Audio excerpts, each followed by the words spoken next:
अब देखो जो तीनों थ्योरम्स जो हमने करी है इसमें क्या है, एक से तो हमें पता लगता था ए सिमिलरिटी,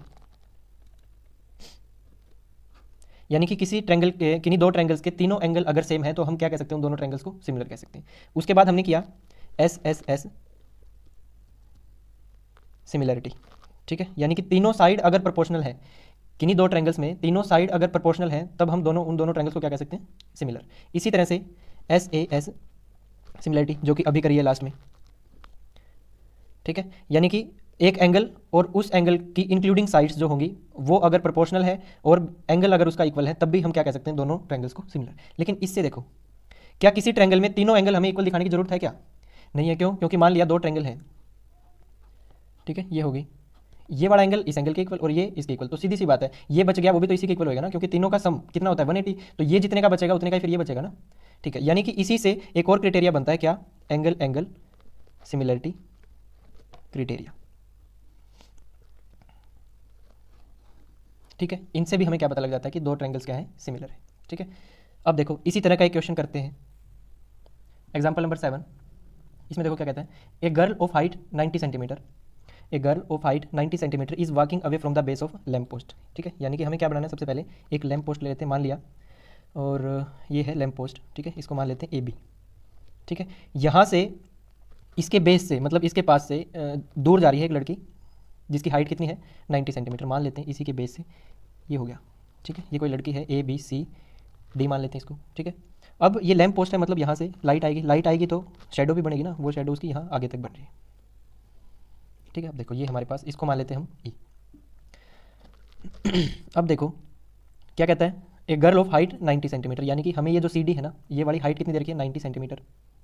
अब ये सेंटीमीटर में है तो ध्यान रखना है, at a speed of 1.2 metre per second, वो जो लड़की है ना यहाँ से A पॉइंट से C की तरफ जा रही है, किस स्पीड से, स्पीड है उसकी 1.2 मीटर पर सेकंड। अब देखो ये सेंटीमीटर में था तो सारे को सेंटीमीटर में कन्वर्ट कर लेते हैं, तो इससे क्या करना पड़ेगा हमें, 100 से मल्टीप्लाई करेंगे ना, 100 से मल्टीप्लाई करेंगे तो 120 सेंटीमीटर पर सेकंड, ये लिख लेते हैं, ठीक है। ये किस में आ गया, अब सेंटीमीटर में। इसके बाद if the lamp is 3.6 metre, lamp यानी कि जो AB है ये कितना दिया हुआ है, 3.6। अब देखो यानी कि AB इक्वल है हमारे पास, यहाँ लिख लेते हैं, AB किसके इक्वल है, 3.6 मीटर है। अब इसको भी अगर सेंटीमीटर में करेंगे तो 100 से मल्टीप्लाई करना पड़ेगा, यानी कि 360 सेंटीमीटर, सीधी सी बात है, हम इसको क्या लिख देते हैं, 360 सेंटीमीटर। ये भी किस में था, सेंटीमीटर में। अब find the length of her shadow after 4 second, 4 second के बाद मतलब 4 सेकंड के बाद उसकी शेडो बतानी है, लेंथ ऑफ हर शेडो, ठीक है, मतलब ये वाली लेंथ बतानी है हमें। ये लड़की है तो यहाँ से लैम्प पोस्ट है, यहाँ से लाइट आ रही है तो शेडो उसकी कौन सी बनेगी, ये CE क्या है, उसकी शेडो है, और यहाँ से यहाँ तक की कितनी डिस्टेंस होगी ये जो उसने 4 सेकंड में ट्रेवल करी, तो यानी क्या लिखेंगे, देखो 1 सेकंड में कितनी 120, तो क्या लिखेंगे इन 4 सेकंड्स, इन 4 सेकंड्स किसके इक्वल होगा, 120 इंटू 4 यानी कि 480 सेंटीमीटर, यानी कि 4 सेकंड में उसने कितनी डिस्टेंस ट्रेवल करी, 480 सेंटीमीटर। तो हमें ये पता लग गया ये कितना है, 480।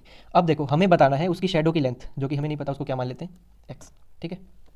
तो इसके बाद देखो इसको हम किससे प्रूव करेंगे, देखो दो ट्रायंगल बन रही है, एक तो DCE और एक है ABE, है ना। तो देखो लिखेंगे यहाँ पे क्या लिखेंगे सॉल्यूशन में,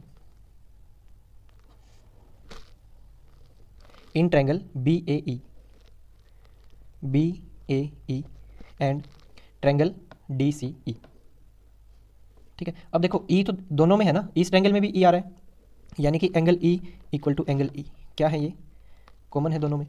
इसी तरह से ये वाला एंगल, अब वो तो मतलब स्ट्रेट होते हैं ना, 90 के एंगल पे होगा, लैम्प पोस्ट होगा वो भी 90 पे, और ये भी दोनों एंगल किसके हैं, 90 के हैं, तो हम क्या लिख सकते हैं, एंगल BAE किसके इक्वल होगा, एंगल DCE के। अब देखो ये दोनों इक्वल कैसे हैं, बोथ आर 90 डिग्री, ठीक है, दोनों ही क्या है 90 डिग्री के। अब देखो दो ट्रायंगल्स में हमें क्या पता लग गया, एक ये एंगल इसके इक्वल और ये वाला एंगल इस एंगल के इक्वल, यानी कि बाय एंगल सिमिलरिटी हम दोनों को सिमिलर कह सकते हैं ना। Triangle BAE similar to triangle DC, दोनों सिमिलर हैं किससे, AA सिमिलरिटी से, है ना। अब देखो अगर दोनों सिमिलर हैं तो इनके रेशो क्या होंगे, साइड्स के रेशो इक्वल होंगे ना, तो मतलब मैं क्या लिख सकता हूँ, देखो AB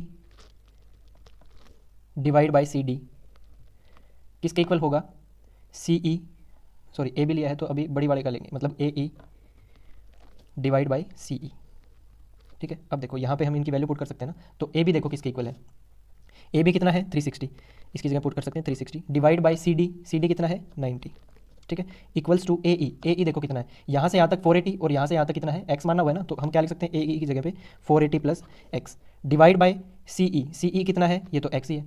ठीक है, अब देखो अगर ये इक्वल है तो ये देखो इससे कट गया ना, 94 × 360। अब x की मल्टीप्लाई इधर हो जाएगी, क्रॉस मल्टीप्लिकेशन करने से क्या आएगा, 4x इक्वल टू 480 प्लस का x। अब ये जो x है इस साइड लेके आएंगे लेफ्ट साइड, तो किसका हो जाएगा, माइनस का 480। ठीक है, 4x माइनस एक्स कितना होएगा, 3x इक्वल टू 480, यानी कि यहाँ से हम कह सकते हैं x की वैल्यू कितनी आ जाएगी, 480/3 कट गया कितने पे, 160 पे, यानी कि x की वैल्यू कितनी आ गई, 160। अब सारा सेंटीमीटर में था तो ये भी सेंटीमीटर में आया।